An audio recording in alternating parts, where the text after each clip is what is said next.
नमस्कार दोस्तों, आपके अपने चैनल पोल के लोल में आप सभी का स्वागत है। आज का हमारा टॉपिक है रैयतवाड़ी बंदोबस्त व्यवस्था के ऊपर। आज के इस वीडियो हम जानेंगे रैयतवाड़ी बंदोबस्त व्यवस्था को। तो चलिए टॉपिक की शुरुआत करते हैं। रैयतवाड़ी बंदोबस्त व्यवस्था क्या थी? तो रैयतवाड़ी जो व्यवस्था है वो ब्रिटिश कंपनी द्वारा प्रचलित एक ऐसी व्यवस्था है जिसमें राज्य या सरकार किसानों के साथ प्रत्यक्ष तौर पर भू राजस्व का प्रबंधन करती है। यहाँ मद्रास, मुंबई, असम क्षेत्र में यह व्यवस्था प्रचलित थी, अर्थात भारत में ब्रिटिश साम्राज्य के कुल भूभाग के 51% भूमि पर यह व्यवस्था लागू थी। कुल भूभाग के 51% भूमि पर यह व्यवस्था लागू थी। इसको हम एक एग्जाम्पल समझते हैं। रैयतवाड़ी बंदोबस्त व्यवस्था क्या है? जैसे कि ये एक ज़मीन है जिस पे कि किसान खेती कर रहा है। ये ब्रिटिश सरकार है।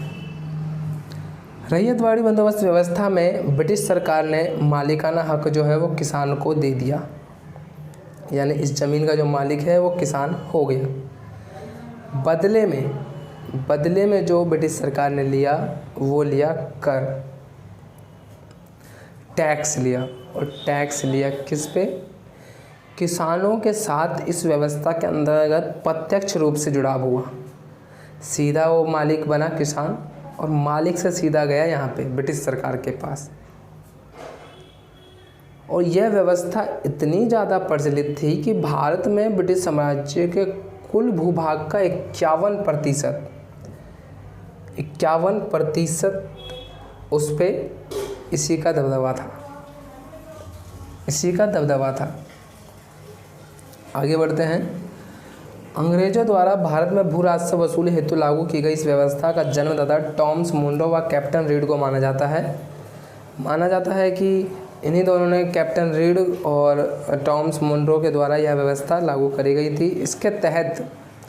इसके तहत रैयतों को भूमि का मालिकाना और कब्जाधारी अधिकार दे दिया गया था, जिसके द्वारा प्रत्यक्ष रूप से सीधा या व्यक्तिगत रूप से सरकार को भू राजस्व का भुगतान करने के लिए उत्तरदायी थी। जो मैंने आपको बात बताई, यह स्थायी नहीं था। प्रत्येक 20-30 वर्षों में लगान का पुनः निर्धारण किया जाता था। यानी जो टैक्स था वो स्थायी नहीं था, यानी 20 से 30 वर्षों के बाद लगान को पुनः निर्धारण किया जाता था। और इसमें एक और बात, इसके अंतर्गत जो था ना, वो भूमि में जो उत्पादन था, उत्पादन के आधार पर टैक्स दिया जाता था। उत्पादन के आधार पर भू राजस्व का निर्धारण किया जाता था। जो ये था 20-30 वर्षों में लगान का पुनः निर्धारण किया जाता था। और इस व्यवस्था के अंतर्गत भूमि उत्पादन क्षमता के आधार पर सर्वेक्षण कर भू राजस्व का निर्धारण किया जाता था। अगर हम रैयतवाड़ी व्यवस्था के लाभ की बात करें तो लाभ में सबसे पहला लाभ तो यही होगा कि प्रत्यक्ष रूप से उनको कर मिलता था ब्रिटिश सरकार को। और इस कर रैयतवाड़ी व्यवस्था के दोष की बात करें तो लगान इतना अधिक था कि किसानों ने साहूकारों से कर्ज लेकर ज़मीन गिरवी रख दी। वो ना चुकाने से उनको ज़मीनें भी बिक गई, क्योंकि इतना ज़्यादा जो था लगान था, यानी जो कर्ज था उनका वो इतना ज़्यादा था कर, जिसके कारणवश किसानों को अपनी ज़मीन साहूकार को गिरवी रखनी पड़ती थी, और जिसके कारण उनकी ज़मीनें भी बिक गई। काफ़ी किसानों की ज़मीनें भी बिक गई। रैयतवाड़ी व्यवस्था का प्रभाव क्या पड़ा भारत के कृषक के ऊपर? यह व्यवस्था कृषकों के लिए हानिकारक सिद्ध हुई। इसमें ग्रामीण अर्थव्यवस्था पर प्रभाव पड़ा। कृषक गरीब तथा भूमिहीन हुए तथा ऋणग्रस्त में फंसकर रह गए। इस पॉइंट को समझिए। रैयतवाड़ी व्यवस्था में जो था वो किसान और ब्रिटिश सरकार सीधा का सीधा प्रत्यक्ष थे। किसान सीधा ब्रिटिश सरकार को टैक्स देता था, ब्रिटिश सरकार सीधा मालिकाना हक उससे लेती थी।